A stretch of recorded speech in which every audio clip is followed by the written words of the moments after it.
Ladies and gentlemen, hey, hi, how you doing? Welcome back to the channel. Thank you so much for stopping by.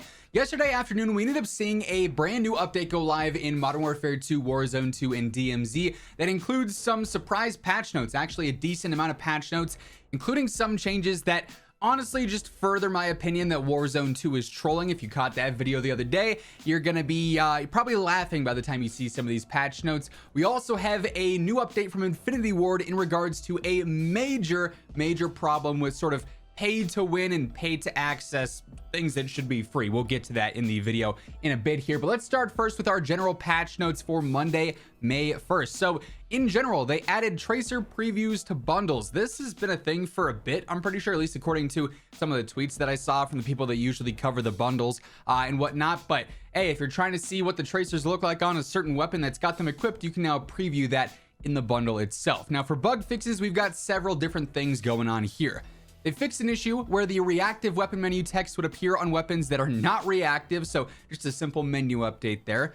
They fixed an issue with attachment tuning where adjusting one axis and not the other, and then saving the weapon as a custom blueprint resets tuning. Now, I'm not sure if this is the end-all be-all fix for the various different tuning issues that the game has right now, but overall I'm seeing a lot of comments from you guys on the videos, in the Discord, over on Twitter, wherever it may be, saying, Zach, why is it that my tunings keep resetting on all my guns after a match, or why are my guns resetting all the tunes when I load up the game? You know, this is one of the solutions. Again, I'm not sure if this is the end all be all. I don't know if there's another issue in game that's causing this, but say on an optic you were just tuning for the furthest eye position and then you didn't adjust the ADS or whatnot, then maybe it reset it because of that. Or maybe on an underbarrel you didn't care about the recoil smoothness or something, whatever it may be, right? You only tuned the bottom slider or the left slider. That would be a certain solution to this here. So if that's you and you were doing that previously and you noticed the resets were happening, hopefully that's not the case anymore. But also in most cases, it's worth tuning both because it's kind of free stats in a lot of ways, right? They also fixed an issue in Gunsmith where all weapons would show a maxed out progress bar in the first level in the receiver tab. So again, just a simple menu visual update there. Fixed an issue where the what's hot menu category was not functioning correctly for some Xbox players. Quite a few menu updates in this one apparently. They fixed an issue where prestige icons were displaying incorrectly in the multiplayer scoreboard. You may recall that this was actually a sort of cause and effect of them fixing the scoreboard issue a few days back, where essentially whenever you would pull up the scoreboard, especially in multiplayer, it'd cause your screen to go black or flicker all over the place. And now because they fixed that, they said, oh, when we fix this, by the way, all the prestige icons are wrong now, don't pay attention to those. So now they've gone through and actually fixed the prestige icons. Then also for global bug fixes here, Adamgrad Raid Episode 1 fixed an issue where players could not equip the oxygen mask between teammates while submerged, which kind of defeats the whole purpose of that entire mission. You kind of need for that to work if you plan on beating it. So definitely a very big bug there that glad to see that fixed if you're trying to do that raid, right? We also have one slight recently updated thing here, addressing an issue where the scoreboard cannot be opened because it was flickering, like I just mentioned, sort of ahead of the game on that one.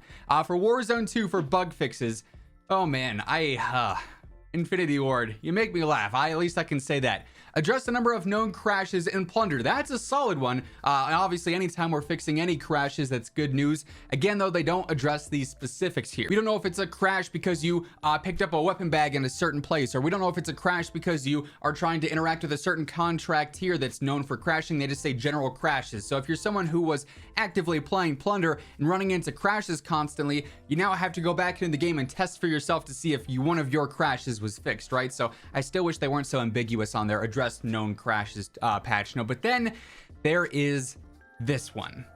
Address an issue where nameplates were appearing for some players.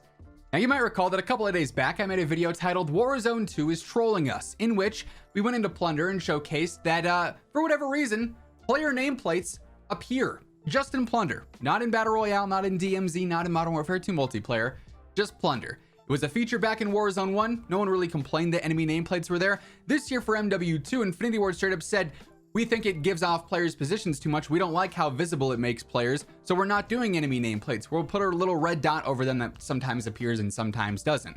Plunder dropped, everyone's like, oh, there's nameplates, awesome. I can see enemies when I'm ADSing. And they're like, just kidding. That feature that was a thing back in the last game, it's a bug now. It's out of here. So no more nameplates in Plunder. I just, like I said, I just have to laugh at this point because I'm just confused. And then also for DMZ here, they fixed an issue where a player's free contraband weapons would sometimes not equip. That's a big one for sure. Loading into a game, trying to use a contraband gun, and then spawning in and realizing you don't have a gun. Pretty big issue, right? So definitely a solid fix there. There are still issues though with insured weapons not loading in.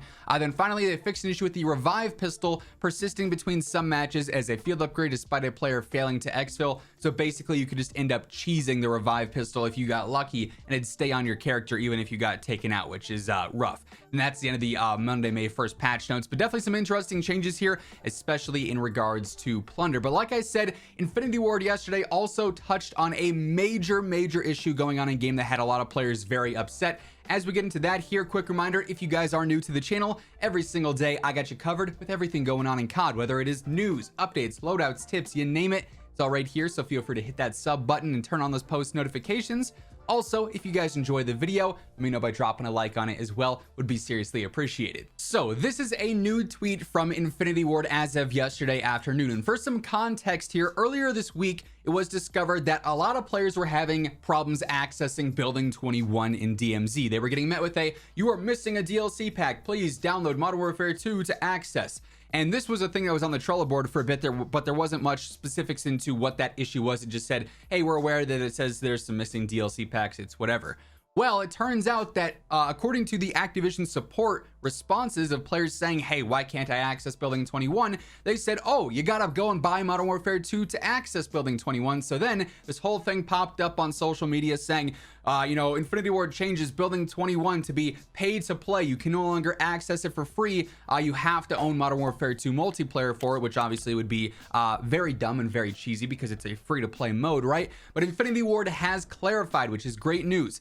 Building 21 in DMZ is intended to be free to play for all Warzone 2 players. We've been tracking an issue that placed components of this particular map in a multiplayer DLC pack, resulting in it being inaccessible for players who do not own Modern Warfare 2. This will be addressed in an upcoming update. This could be tomorrow's weekly update, which we're going to have another video on that tomorrow. So obviously stay tuned for that. Again, another week of back-to-back update videos because everything's falling on, you know, weird days, but we know for a fact a fix is coming for this. So if you're someone who's been trying to jump into Building 21 and you're getting this message, it should be fixed here soon. Again, could be next week with the actual Season 3 Reloaded update, could be tomorrow, could be a random day like with these patch notes dropping. We'll just have to wait and see, but as always, you guys know I'm gonna have you covered with everything going on, so make sure you're subscribed to always stay up to date. But that is effectively everything that ended up changing in the sort of surprise patch note update for MW2, DMZ, and Warzone 2. That's gonna wrap things up. If you guys enjoyed the video, again, let me know by dropping a like on it, and thank you so much for tuning in. And until next time,